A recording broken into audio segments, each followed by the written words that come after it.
Bienvenue dans Radio Vestiaire, le podcast qui apporte de la transparence sur la manière dont les coachs sportifs gagnent leur vie et sur les moyens qu'ils mettent en place pour tenir sur la durée. Je suis Flora et j'ai créé en 2016 un social gym de 700 m² près de Genève. J'ai vu passer des dizaines de coachs, mais qu'ils soient salariés, apprentis ou indépendants, c'était tous des grands passionnés. Mais pour beaucoup, ils ont perdu cette passion face à la réalité du terrain. Après tout ça, j'ai eu envie pour eux et pour vous de libérer la parole sur ce grand saut. Faire connaître des parcours de passionnés qui s'en sortent et qui sont heureux. J'ai donc créé Fine Sport, le collectif qui permet aux coachs et aux futurs coachs de s'épanouir dans le métier tout en gagnant bien leur vie. Sur cette chaîne, tu retrouveras toutes les semaines une histoire inspirante, un portrait ou un épisode court avec des conseils concrets. Que tu sois en formation, en reconversion ou encore en train de réfléchir, j'espère que ces podcasts t'apporteront des réponses et pourquoi pas, soulèveront de nouvelles questions. Pour découvrir le collectif, nos événements de rassemblement entre coachs, nos outils d'accompagnement en ligne et notre réseau de mentors, rends-toi sur find.sport, find avec 2 i, et laisse-toi guider. À bientôt! Bienvenue dans la série Pragmatype, la série créée par Fine Sport pour une carrière sans prise de tête. Dans cette série, on donne des conseils concrets pour démarrer ou développer ta vie de coach sportif. Aujourd'hui, dans Pragmatype, on reçoit Saverio. Salut Sam. Bonjour. Comment vas-tu? Bien, merci. Sam, avec toi, de quoi on va parler aujourd'hui? On va parler de tout ce qui est gestion de séance. Pourquoi on fait ces Pragmatypes? Est-ce que tu peux nous redire un petit peu comment est venue l'idée? L'idée, c'est tout simplement de permettre aux gens d'avoir des outils, ou du moins avoir une base pour ne pas se retrouver dépassé par rapport à des soucis de gestion de séance, justement, puisque c'est le sujet de notre Pragmatype. Pragmatype, c'est ça. Pour ceux qui étaient là et qui s'en souviennent, ou les autres qui n'étaient pas là et qui ont vu ça aussi via nos réseaux, on a organisé le dernier événement entre coachs chez toi la semaine dernière, donc c'était le 4 juin à Genève. Et pendant cette entre-coach, tu as animé une table ronde pour parler justement gestion de séance, gestion des aléas, des urgences, de tout ce qui peut se passer dans une séance, aussi bien en personal training qu'en groupe. Et tu as eu beaucoup de retours, beaucoup de questions. Ouais, c'était assez animé, donc c'était chouette de pouvoir interagir avec tout le monde. C'est vrai qu'on est sur quelque chose de pratique. Donc, alors, je pars du principe que je n'ai pas la solution. Mais du moins, avec la petite expérience que j'ai pu me retrouver dans différentes situations, autant dans le privé que dans ces circuits training, que dans le cross-training. Toutes ces situations me permettent après de trouver des solutions ou du moins d'avoir un coaching, des tips qui me permettent d'avoir une séance fluide et d'avoir plutôt un coaching actif et pas être réactif. Exactement. Est-ce que tu as pu déceler des différents types de questions qui sont beaucoup revenues quand tu as animé cette table ronde? Qui sont beaucoup revenues. Ce qui était assez intéressant, c'était ces personnes, ces coachs qui ont peur d'enseigner un mouvement technique lors de séances de groupe parce qu'ils ont peur que les gens fassent mal.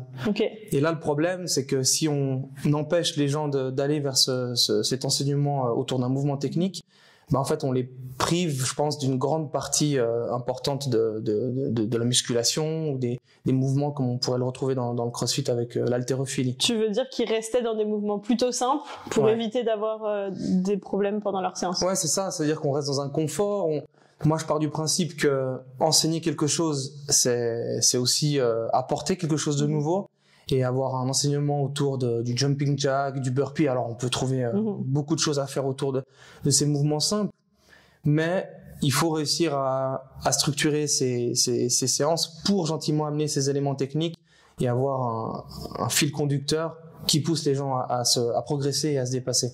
Alors, tu m'as fait une très belle transition parce que justement, le thème du premier épisode qu'on tourne aujourd'hui, c'est avoir un fil conducteur. Et ma première question, c'est: est-ce qu'il faut faire une structure de séance et sur plusieurs séances à tous les niveaux, aussi bien du loisir que des athlètes, ou est-ce que parfois c'est pas nécessaire?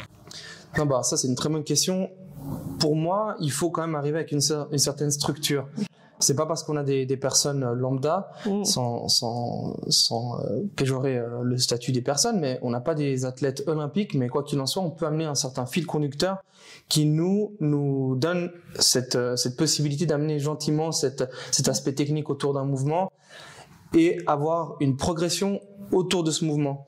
On peut avoir, comme par exemple, prenons le deadlift, on va pouvoir donner un outil différent pour que la personne puisse apprendre les bases, si elle les a, par exemple, tu as un niveau différent et toi tu veux quand même progresser sur ce mouvement-là, bah, je peux te faire démarrer par la forme standard du deadlift, et quelqu'un qui n'aurait pas encore les prérequis pour démarrer un deadlift traditionnel, ben, on pourrait faire un départ surélevé, démarrer à la kettlebell, mais avoir ce fil conducteur pour tout le monde, ça nous permet de niveler les niveaux, enfin du moins faire évoluer chaque personne avec son point de départ différent. Ça veut dire que tu structures au sein d'une même séance, ou est-ce que tu structures sur plusieurs semaines, avec la problématique peut-être que quand c'est des gens qui viennent pour du loisir, bah ils viennent pas toutes les semaines ou ils viennent pas à tous tes cours. Comment tu gères ça? Bah c'est super intéressant parce que j'ai souvent écrit dans mes posts Insta, c'est pas parce que les gens viennent pour le loisir qu'il faut pas faire les choses avec un minimum de sérieux. Alors le sérieux, ça veut pas forcément dire qu'il faut pas rigoler et autres. Pour moi, faire les choses sérieusement sans se prendre au sérieux, c'est amener une structure sur 4-6 semaines pour que les personnes s'y retrouvent au niveau des charges, au niveau de la progression. Donc pas forcément y voir quelque chose qui bride les personnes, mais au contraire qui permet de donner un tuteur à nos séances, donc sur 4 à 6 semaines. Donc les personnes qui débarquent en plein milieu d'une séance, bah, il faut savoir conjuguer avec ça. Mais elle va pas se sentir complètement dépassée par ce qui se passe, parce qu'en guillemets elle va démarrer là où on estime qu'elle peut démarrer. Ok. Et est-ce que ça veut dire que du coup, si les gens sont absents une semaine, ou si des gens, comme tu dis, débarquent après quelques semaines, globalement ils arrivent à récupérer la structure? Ouais, c'est ça. Puis c'est ce qui est intéressant. Ben derrière, ça pousse la personne un peu à revenir. Ce fil conducteur, cette structure qu'on donne à nos séances, va non seulement pousser la personne à être impliquée, et la plupart du temps, t'entends dans nos cours, ah non, je vais louper la semaine prochaine, etc. Donc tu vois, t'as ce truc de se dire de fidélisation, exactement. Qu'est-ce que tu remarques comme impact sur le niveau des gens, justement, quand t'as cette structure-là? Qu'est-ce que tu peux observer du coup sur leur niveau, sur ce qu'ils arrivent à faire, à pas faire? Ça, pour moi, ça part du principe que tu t'arrives à niveler ton enseignement, ton coaching par le haut. C'est-à-dire que tu vas jamais laisser quelqu'un à la traîne parce qu'il est trop débutant puis qu'il a l'impression qu'il est à l'ouest. Donc lui, tu lui donnes sa variante, et celui qui est vraiment en avance, il est pas freiné par ce qui se passe. Donc sur l'ensemble, ça tire vraiment le niveau vers le haut, et celui qui sait un tout petit peu moins faire va voir ceux qui savent faire. Donc à partir du moment en fait où tu arrives à donner cette dynamique à ta séance, c'est que du bonus. Les apprenants apprennent des plus confirmés. Tu disais quand on a préparé l'épisode que avoir une structure, ça te permet de vraiment caler tes alternatives, les différentes propositions et tout. Dans quel sens? Est-ce que tu peux expliquer un peu plus? Bah, j'essaye déjà de donner 3 variantes de base. C'est-à-dire que il y a le débutant, il y a l'intermédiaire et le confirmé. Et ma séance, je vais la structurer sur la base du confirmé. Et après, je fais des variantes. Donc, quand tu réussis à donner ce standard-là, ce qui est un standard, c'est pas forcément qu'il faut le suivre, mais au moins, tu sais que chacun va pouvoir se reposer sur quelque chose pour évoluer autour de ça. Donc ça, c'est... Je pense que ça répond à ta question. Ouais, c'était ça. Et à ton avis, quels peuvent être les plus gros problèmes que tu rencontres si t'as pas de structure? D'être dans la réaction. Je pense que ça c'est... Tout d'un coup, il y a quelqu'un qui débarque et qui a pas forcément suivi tout depuis le début. C'est pas un problème, parce que le 95% de tes pratiquants savent où est-ce qu'ils vont, où est-ce qu'ils partent et où est-ce qu'ils vont. Donc ça te donne beaucoup plus de temps pour pouvoir aller vers ceux qui débarquent, qui débutent, parce que ta séance, elle a déjà une structure de base sur 2-3 semaines, mais déjà 2 semaines de pratique, c'est déjà un temps gagné sur l'apprentissage. Et il faut pas avoir peur de cet apprentissage. Je trouve que les coachs, ont une crainte d'amener quelque chose de nouveau ou de technique parce qu'ils ont peur d'ennuyer les gens et autres. Et moi, je pars du principe qu'il faut aller vers ça pour faire évoluer sa séance et les gens qu'on a en face de nous. C'est quand même notre métier. On a un métier de coach. C'est pour amener ce côté, certes, divertissement, mais aussi apprentissage. Le côté technique. Exact. Pour terminer cet épisode, et parce qu'on veut être le plus concret possible, quel conseil tu donnes vraiment pour concevoir une structure de cours à un coach ou une salle, peu importe leur domaine, ou est-ce qu'il y a des spécificités par domaine? Tu peux aussi le préciser. Oui, c'est dur. Après, l'univers CrossFit, ça c'est sûr que le côté technique, on le retrouve partout et beaucoup, l'haltérophilie, la gym. Si on fait que des séances à haute intensité, les gens vont jamais pouvoir réellement apprendre quelque chose de nouveau. Ils vont l'apprendre, mais succinctement, très rapidement, parce qu'on n'apprend pas dans la haute intensité. Ça, on doit vraiment réussir à le distinguer et à le sortir. Mais des mouvements assez basiques comme les fentes, le squat, le deadlift, toutes ces choses où on peut se poser un petit peu, passer du temps dessus, c'est primordial. Peu importe le contexte, il faut réussir à passer un petit peu de temps sur cet aspect technique.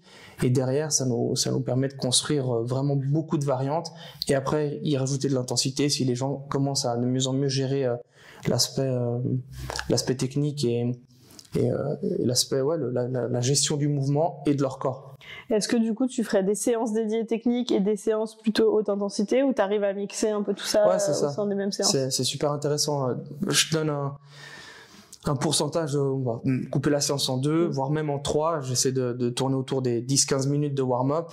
Un warm-up où j'amène déjà passablement de technique. Ouais. Tu vois, c'est que pour moi, un warm-up totalement inutile, c'est de faire de la corde à sauter à des gens ou des jumping jacks et autres. Je n'ai rien contre ce mouvement-là, mais il y a pas ça nous permet pas justement de tirer le rythme et l'apprentissage. Donc, tu te concentres sur le côté technique, déjà dans le warm-up, et après tu fais un glissé dans ta première partie de la séance où justement ce côté technique, on y ajoute un peu de charge, donc on ajoute un peu de fatigue et de challenge pour que la personne, elle ait aussi un petit peu ce côté challengeant.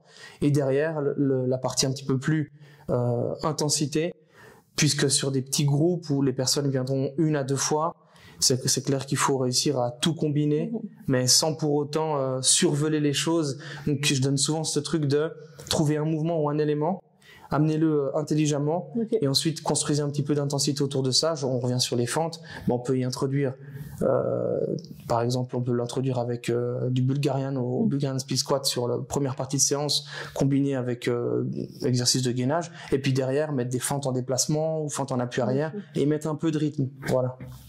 Top. Merci pour tous ces conseils. On va, dans les prochains épisodes, du coup, on parlera aussi, tu l'as un peu lancé, de l'enseignement justement du savoir-faire, cette espèce de mettre du sérieux, peu importe le niveau. Et on parlera aussi comment corriger les fautes et donner les bonnes consignes. Exact. Merci beaucoup pour cet épisode, Sam. Merci. Chers auditeurs, chères auditrices, merci de nous avoir écoutés jusqu'ici. Si tu as aimé ce podcast, je t'invite à venir nous retrouver, me suggérer des invités ou des futurs sujets d'épisodes dans notre communauté en ligne. Tu retrouveras le lien sur find.sport. Dans la communauté, tu pourras échanger sur tes projets avec d'autres coachs qui vivent la même chose que toi. Tu pourras accéder à notre réseau de mentors et d'experts qui sont des coachs et des entrepreneurs expérimentés qui répondront à tes questions précisément. N'oublie pas aussi de nous donner ton avis en ajoutant quelques étoiles sur ta plateforme d'écoute préférée. Plus vous êtes nombreux à nous donner des étoiles, plus vous nous aidez à avoir encore plus d'impact. Merci beaucoup et à bientôt!